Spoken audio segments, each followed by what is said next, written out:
जय हिंद दोस्तों, आप सभी का नेक्स्ट लेवल इंग्लिश में बहुत-बहुत स्वागत है।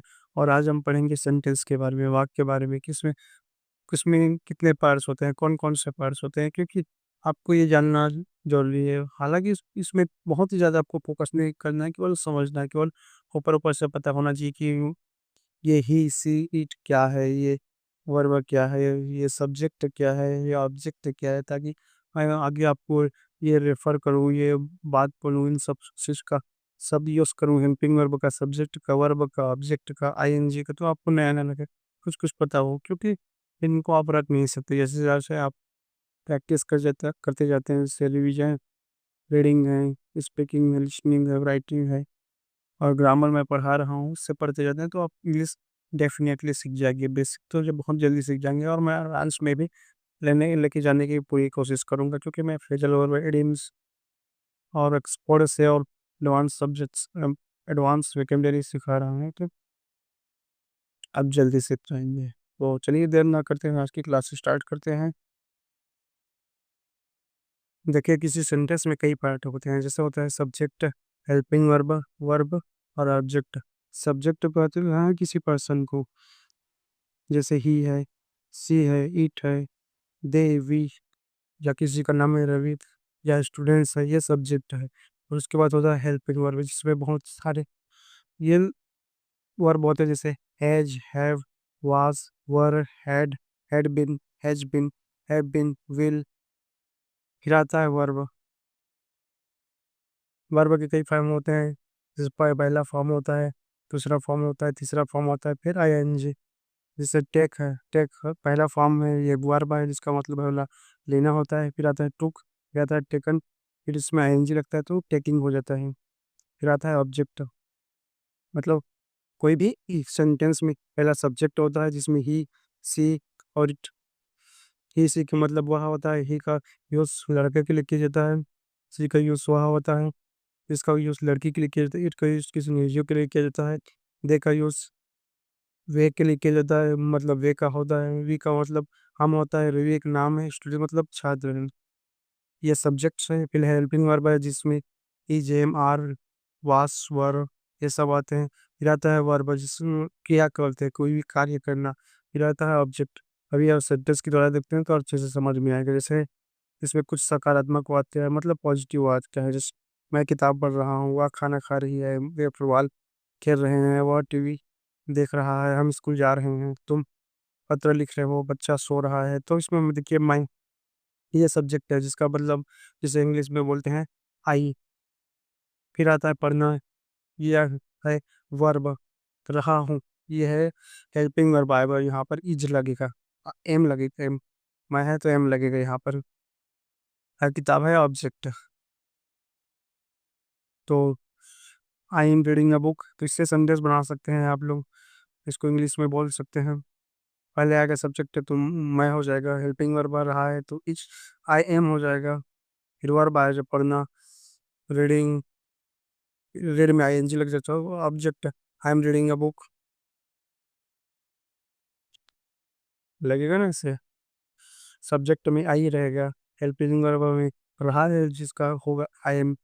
फिर आया वर्ब आएगा, इसका मतलब रीड, इसमें आईएनजी लगेगा इसमें। फिर ऑब्जेक्ट है किताब, आई एम रीडिंग अ बुक। ये ऐसा होता है, देख लिए अच्छे से समझ, इसको ज़्यादा भी फोकस नहीं डालना, कम से कम समझना है किसे सब्जेक्ट कहते हैं, हेल्पिंग वर्ब कहते हैं, वर्ब कहते हैं, ऑब्जेक्ट कहते हैं, ताकि जब भी आप इंग्लिश में बात करें तो आपको पता हो, ये पता एकदम से सॉल्व मत हो जाए कि ये सब्जेक्ट क्या है, हेल्पिंग वर्ब क्या है, वर्ब क्या है। मैं आगे यूज़ करूँगा तो आपको ये सब पता होनी चाहिए। तो इसमें कोई भी सेंटेंस में आता है सब्जेक्ट, फिर हेल्पिंग वर्ब, वर्ब, ऑब्जेक्ट। जैसे इंग्लिश में I am reading a book, I है इसमें सब्जेक्ट है, एम है, हेल्पिंग वर्ब है, रीडिंग है, जिसको हम वर्ब बोलते हैं, अ बुक ये ऑब्जेक्ट है। इसका स्ट्रक्चर देख लीजिए, पॉजिटिव में सब्जेक्ट आता है पहले, फिर आता है हेल्पिंग वर्ब, फिर आता है वर्ब, फिर आता है object. The little boy has given his mother a little beautiful flower yesterday. ये जो एग्जाम्पल है, अब नेगेटिव में कैसा दिखा रहे, सो पॉजिटिव है, सकारात्मक है, ये नेगेटिव है, इसमें नहीं आएगा, मैं नहीं दे रहा हूँ, मैं ये नहीं कर रहा हूँ, मैं वो नहीं कर रहा हूँ, मैं ये नहीं करूँगा, ये तो पहले सब्जेक्ट आ जाएगा इसमें, ही सी इट, आई वी दे, या किसी का नाम होगा, या छात्रा छात्राएं होंगे, टीचर्स होंगे, जो बहुत सारे होंगे, एक नहीं होंगे। फिर हेल्पिंग वर्ब आ जाएगा, फिर इसमें नॉट लगेगा। बाकी सब कुछ से मैं बस हेल्पिंग वर्ब के बाद इसमें नॉट लगता है, फिर वर्ब लगेगा। फिर ऑब्जेक्ट आ जाएगा, जैसे the little boy has not given his mother a beautiful flower, उसमें नॉट नहीं था यहाँ पर। हैज के बाद given, the little boy has given his mother a beautiful flower yesterday, तो यहाँ पर नॉट लगेगा।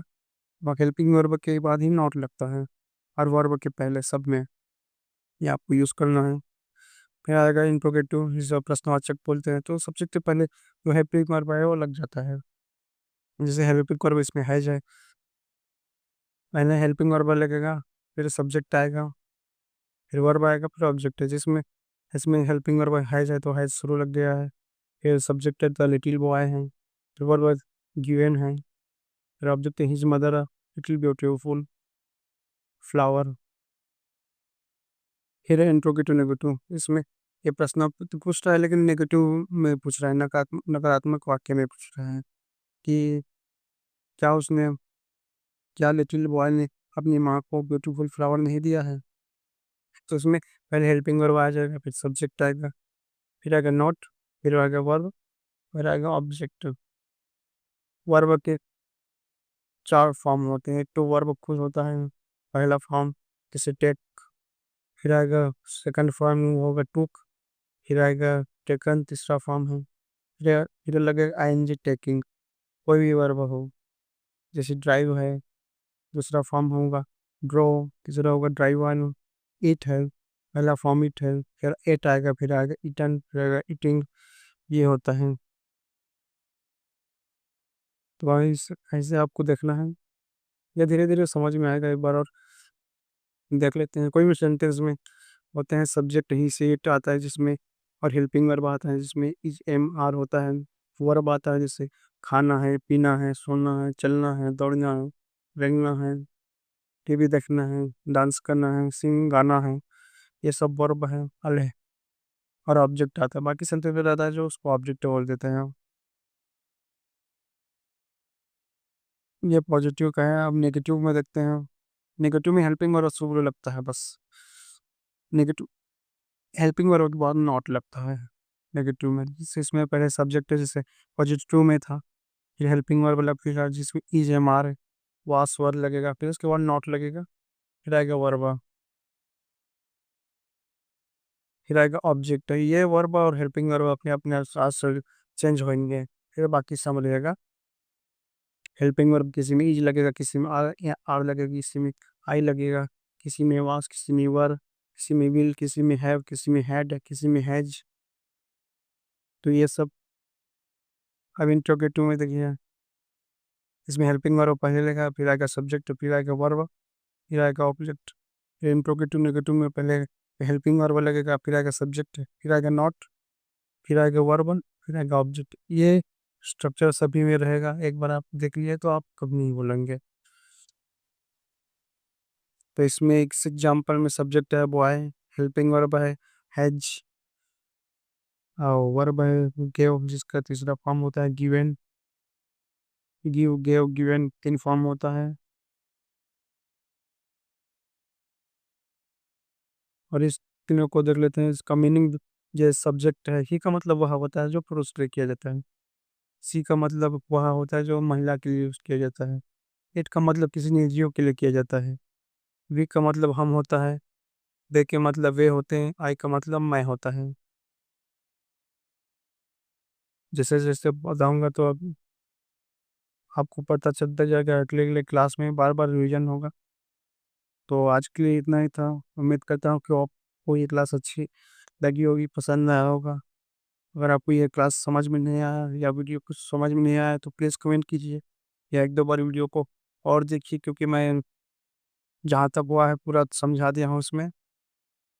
तो आज के लिए इतना ही था, मिलते हैं अपनी क्लास में, धन्यवाद।